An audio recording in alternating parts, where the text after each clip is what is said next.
शक्ति, मां शक्ति, मां शक्ति।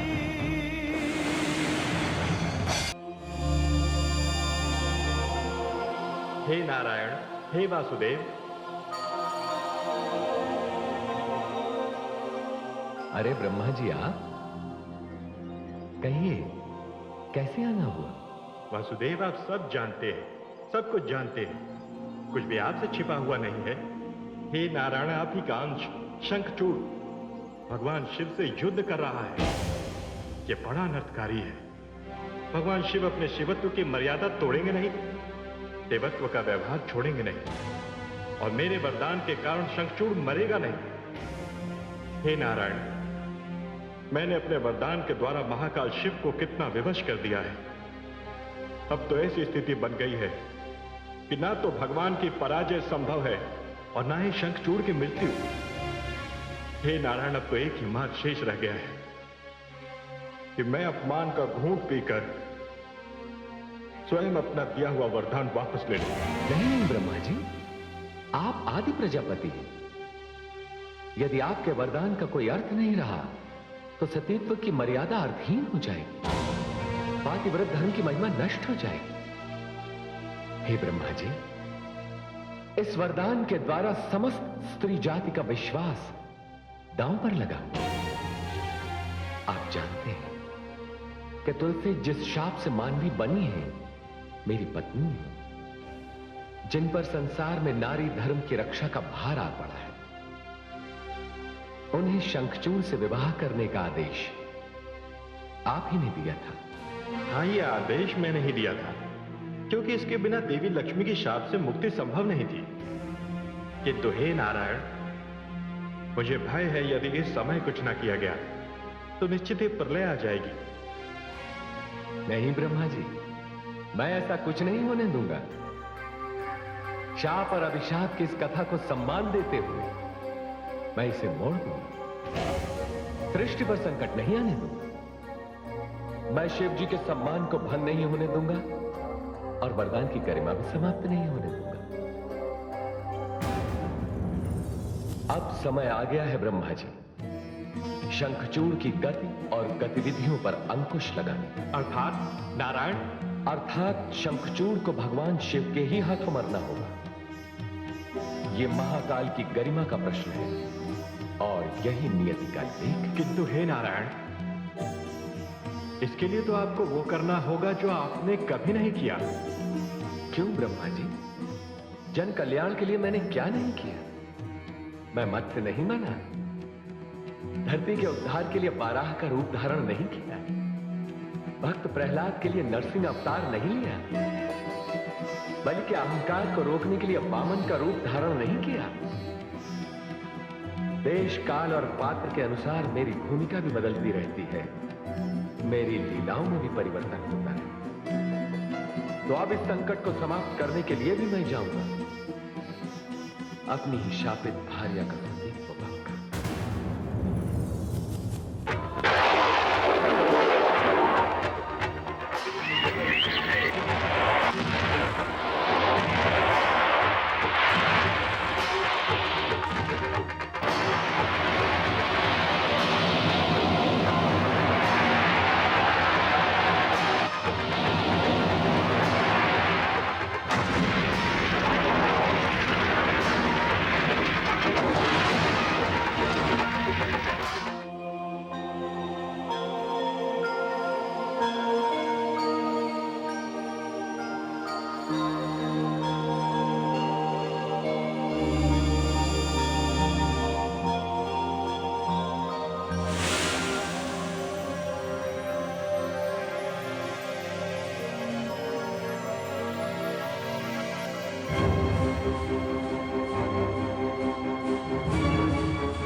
हे वासुदेव, ये क्या हो रहा है? मैं जानती हूँ प्रभु, मेरे स्वामी जो कुछ कर रहे हैं वो उचित नहीं है, किंतु इस उचित और अनुचित के द्वंद्व में एक पत्नी की भूमिका कितनी कठिन हो जाती है।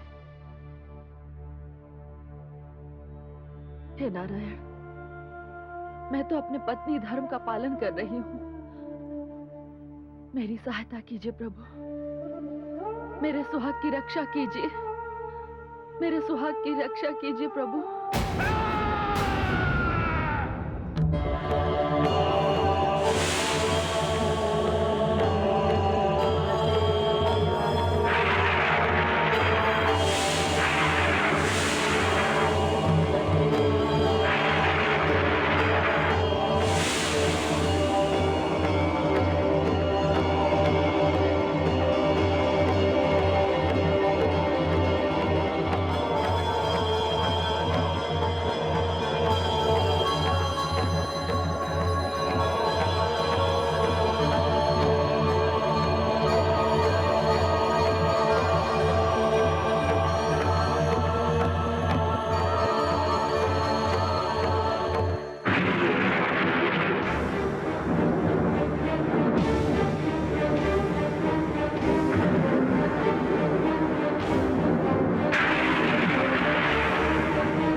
युद्ध से मेरा ध्यान भंग करने के लिए वातावरण बदलने की आवश्यकता पड़ गई। नहीं शंखचूड़ नहीं, तेरे सर पर काल मंडरा रहा है। तुझ में जो अहंकार है, जो अभिमान है, वो तुझे अपने भीतर झांकने नहीं देता। अन्यथा तुझे ज्ञात हो जाता कि तुझ में जो शक्ति है वो तेरी नहीं। मेरी शक्ति मेरी नहीं। जिसे प्रलयंकर शिव न मार सके उससे अधिक शक्तिशाली और कौन होगा? कैलाशपति, अब व्यर्थ की बातें छोड़िए, समझ लीजिए कि कैलाश मेरा हो चुका। आपकी प्रभुता के दिन गए। पहले विष्णुलोक, सारी सृष्टि हम असुरों की होगी। अब हम ईश्वर होंगे और हम ही पुजारी। सारे मंदिरों में हम होंगे, हम। हर मंदिर में हमारा अधिकार होगा, हमारी पूजा होगी। अरे अभिमानी, समझता क्यों नहीं? तू और तेरी सारी शक्तियां एक शाप का परिणाम है। तू स्वयं एक शाप की देन है। तुम्हारा विवाह ही तुम्हारे संहार का प्रारंभ था। जिस अग्नि के साथ फेरे लेकर तुमने विवाह किया था, वो तुम्हारी चिता की आग थी जो सुलग रही थी और अब लपटों में बदलने वाली है। ये अभिमान भरे शब्द तेरे अंतिम शब्द थे। ये युद्ध तेरा अंतिम युद्ध है। तेरे जैसे सहस्त्रों शंखचूड़ भी भगवान शिव के चरणों की धूल के बराबर नहीं। शक्ति मुझे शिव पर विजय प्राप्त करने से नहीं रोक सकती। अरे मूर्ख, तू जो अब तक जीवित है वो तेरी पत्नी के पातिव्रत धर्म के कारण है। तूने तो अपने अभिमान के कारण अपनी पत्नी के व्रत को भी निष्फल कर दिया। अब तेरे पाप का प्रायश्चित तुलसी के कारण किसी और को करना पड़ेगा।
भगवते वासुदेवाय। ओम नमो भगवते वासुदेवाय।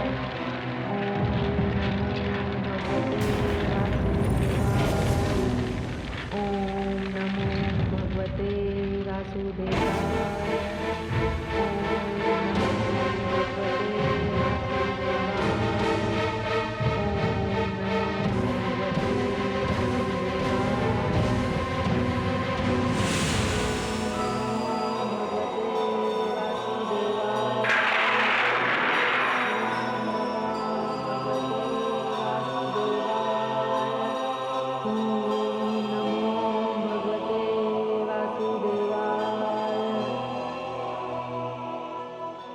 क्षमा कीजिएगा देवी, आपको इस बंधन से मुक्त करने के लिए मुझे ये रूप धारण करके यहां आना पड़ा।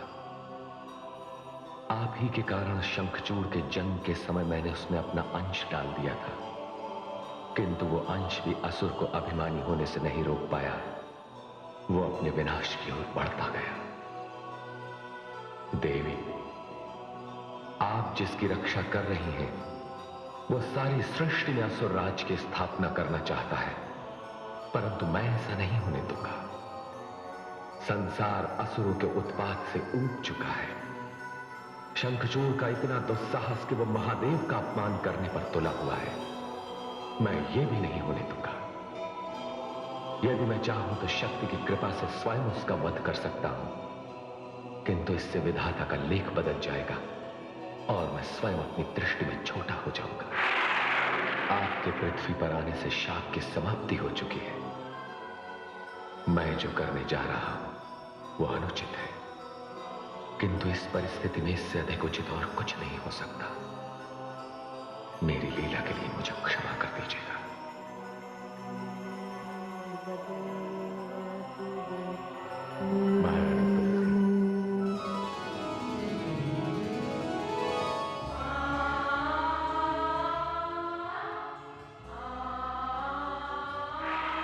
स्वामी, स्वामी आप?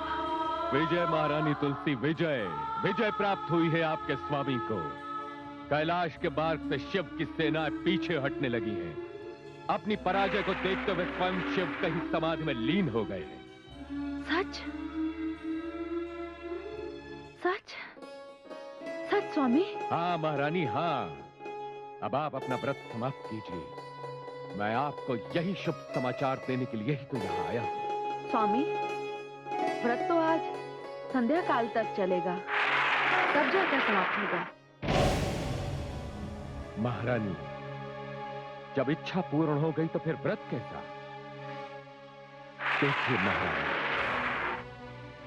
मेरे पास समय बहुत कम है, मुझे वापस जाना है, किंतु उस विजय के दर्शन के लिए मैं आपको अपने साथ ले चलूंगा। लीजिए ये जल, इसका पान कर 6 मास वाले व्रत का उद्यापन कीजिए। सोच क्या रही है महारानी? कुछ प्रहर पहले व्रत समाप्त कर देने से उसकी महत्ता कम नहीं हो जाती। इसके अतिरिक्त पति का वचन भी तो कुछ होता है।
स्वामी, मैंने अपना व्रत तोड़ दिया।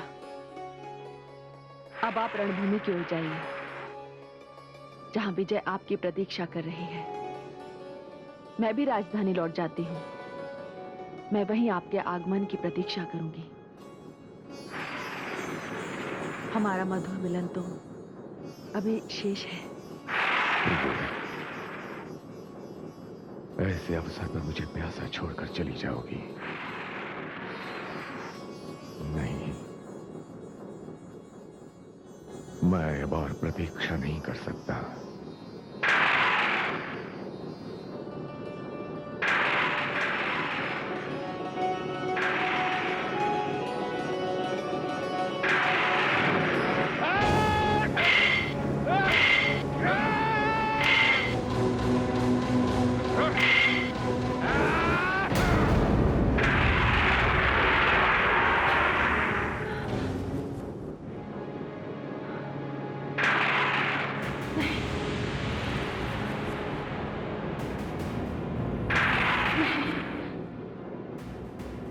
नहीं, तुम मेरे स्वामी नहीं हो।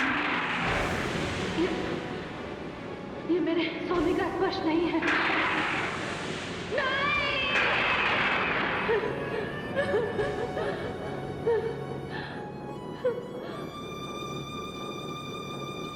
ये मेरे स्वामी का स्पर्श नहीं है।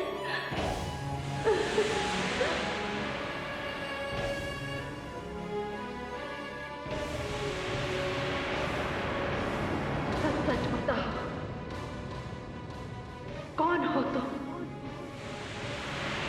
तुमने मेरा स्पर्श करके मेरा पतिव्रत धर्म, मेरी तपस्या सब भंग की है। शीघ्र बताओ, कौन हो तुम? कौन हो तुम? अन्यथा मैं तुम्हें श्राप दे दूंगी।